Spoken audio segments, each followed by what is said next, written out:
So I am in bed contemplating whether or not to pass out as I am, or if I should actually change into sleep clothes. But I just realized something, that it is quiet. Like, listen, it's quiet. It's not a trick question.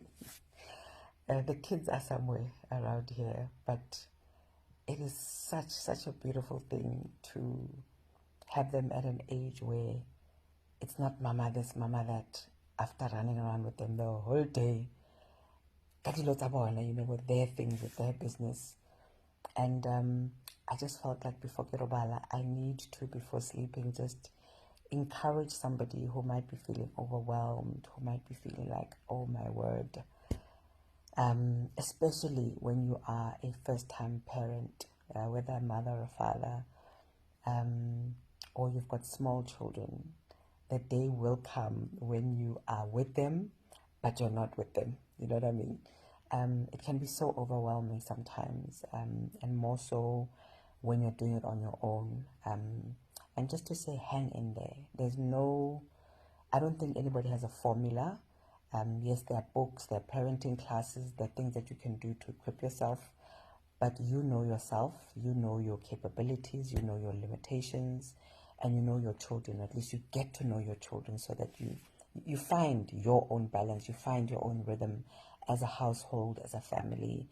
And just to say, pray as well, pray.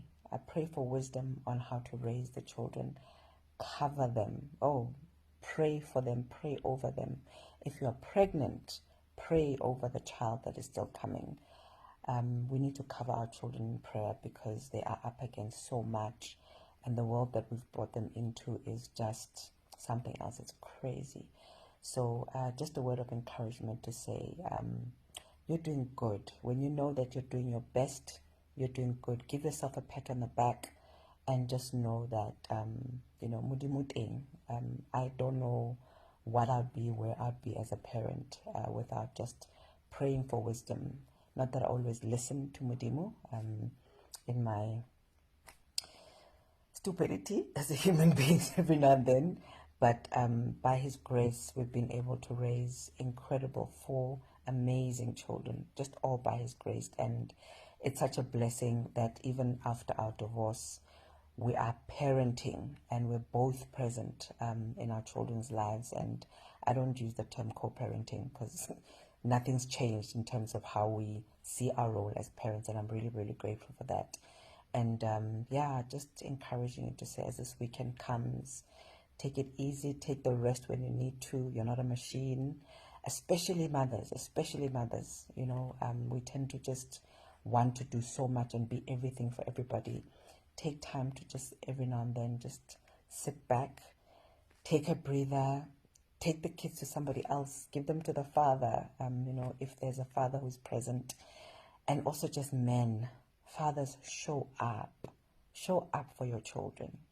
One of the things that I treasure so much about my late father was that even if he had not popped out a cent to raise us, he was present in our lives, and nobody can ever replace that. So fathers, you matter, you really, really do. And I pray for situations where women and mothers are the ones that are blocking you from your children. I pray that, as women, we wise up to such, because children need fathers, children need mothers, children need both parents.